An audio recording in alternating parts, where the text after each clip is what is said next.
గం గణపతి నమః. Welcome back to Anu devotional voice. నేను మీ అను. మాఘపురాణం గురించి తెలుసుకుంటున్నాం కదా. ఇప్పటి వరకు 6 అధ్యాయాలు విన్నాం. ఈ అధ్యాయాల గురించి క్లుప్తంగా చెప్పుకొని తర్వాత 7వ అధ్యాయం గురించి తెలుసుకుందాం. ఇప్పటి వరకు తెలుసుకున్న అధ్యాయాల కన్నా కూడా ఇక ముందు వచ్చే అధ్యాయాలు, కథలు ఎంతో అద్భుతంగా ఉండబోతున్నాయి. అస్సలు మిస్ అవ్వద్దు.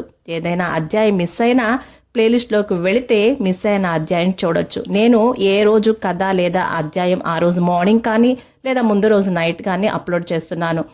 ఛానల్ని ఆదరిస్తున్నటువంటి, సపోర్ట్ చేస్తున్నటువంటి మీరందరూ బాగుండాలి. మీతో పాటు నేను కూడా బాగుండాలి.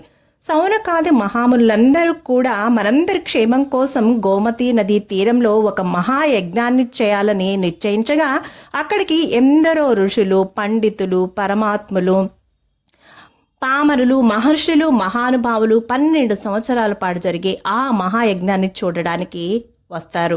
సూత మహాముని కూడా తన శిష్య బృందంతో అక్కడికి రాగా సౌనకాది మునులందరూ కూడా ఎంతో సంతోషించి సాధారణంగా సూతుల వారికి ఆహ్వానం పలికి పద్మపురాణాంతర్గతమైనటువంటి మాఘమాస మహత్యమును వివరించమని వేడుకొనగా అప్పుడు సూత మహర్షి ఎంతో సంతోషించి అంగీకరించి వశిష్ఠ మహాముని దిలీప మహారాజుకు చెప్పినటువంటి మాఘమాస మహత్యాన్ని ఇలా చెప్పడం ప్రారంభిస్తాడు.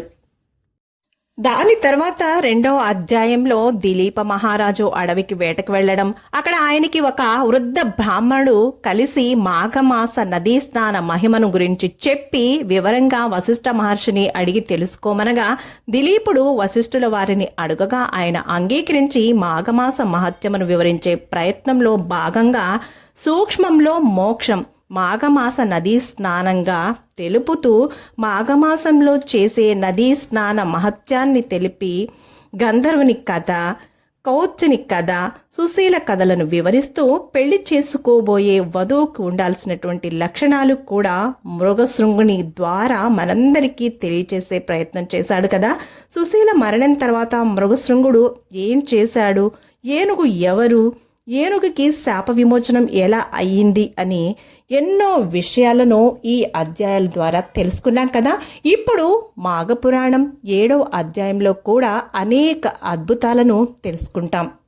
చిన్న పని చేసి పెద్ద ఫలితాన్ని ఎలా పొందాలో ఈ మాఘమాస మహత్యం తెలియజేస్తున్నందుకు ఎంతో సంబరంగా ఉంది నాకు. నా వీడియో కనీసం ఏ ఒక్కరికైనా కూడా మంచి చేస్తే అంతకన్నా ఆనందం నాకు ఇంకొకటి లేదు.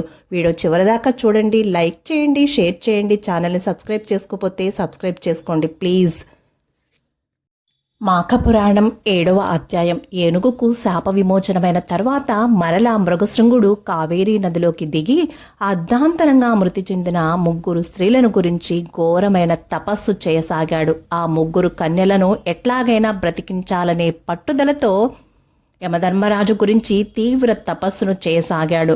తదేక దీక్షతోనూ నిశ్చల మనస్సుతో ఘోర తపస్సు చేస్తున్న మృగశృంగునికి యముడు ప్రత్యక్షమై, వచ్చా, నీ తపస్సుకు కఠోర దీక్షకు ఎంతో సంతోషించితిని.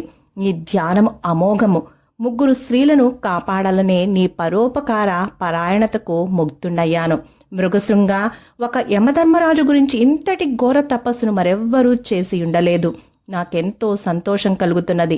నీకేం వరం కావాలో కోరుకో, నీ కోరికను తప్పకుండా నెరవేరుస్తాను అన్నాడు. యమధర్మరాజు పలుకులు విన్న మృగశృంగుడు కన్నులు తెరిచి చూశాడు. ఎదురుగా యమధర్మరాజు శాంత స్వరూపంతో ప్రత్యక్షమయ్యాడు. వెంటనే మృగశృంగుడు ముకుళిత హస్తుడై నమస్కరించి, మహానుభావ, ఎంతటి ఘోర తపస్సాలుకైనను లభించని మీ దర్శన భాగ్యం నాకు లభించింది. నేనెంతో అదృష్టవంతుడను. ఇదంతా నా పూర్వజన్మ సుకృతం తప్ప మరేమీ కాదు. మహామహులకు సైతం లభ్యం కాని మీ దర్శన భాగ్యం సామాన్యుడైన నాకు లభించడంతో నేను మిక్కిలి సంతోషిస్తున్నాను. కానీ స్వామి, నాదొక కోరిక.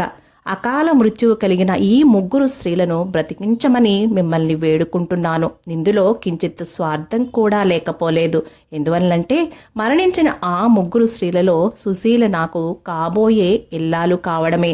కావున ధర్మయుక్తంగా మీరా 3 కన్యలను బ్రతికించమని, నన్ను సంతృప్తిపరచమని వేడుకుంటున్నాను స్వామి అని అన్నాడు మృగశృంగుడు.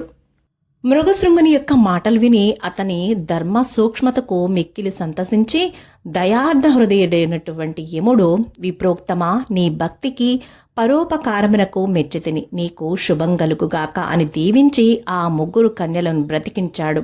యముడే తలుచుకున్నచో ప్రాణములకు కొదువ మరణించిన ముగ్గురు కన్యలు మరలా బ్రతికారు. దానికి మృగశృంగుడు సంతృప్తి చెంది, యమధర్మరాజా, నా అభిష్టమును నెరవేర్చి నన్ను ఆనందింపచేశారు. మిమ్మలను పూజించిన వారికిని స్తోత్రము చేసిన వారికిని అకాల మరణము సంభవించక సమస్త శుభములు కలుగునట్లు అనుగ్రహించండి స్వామి అని మృగశృంగుడు ప్రార్థించాడు. యమధర్మరాజు కూడా మిగులు ఆనందించి అటులనే అని అభయమిచ్చి అదృశ్యమయ్యాడు.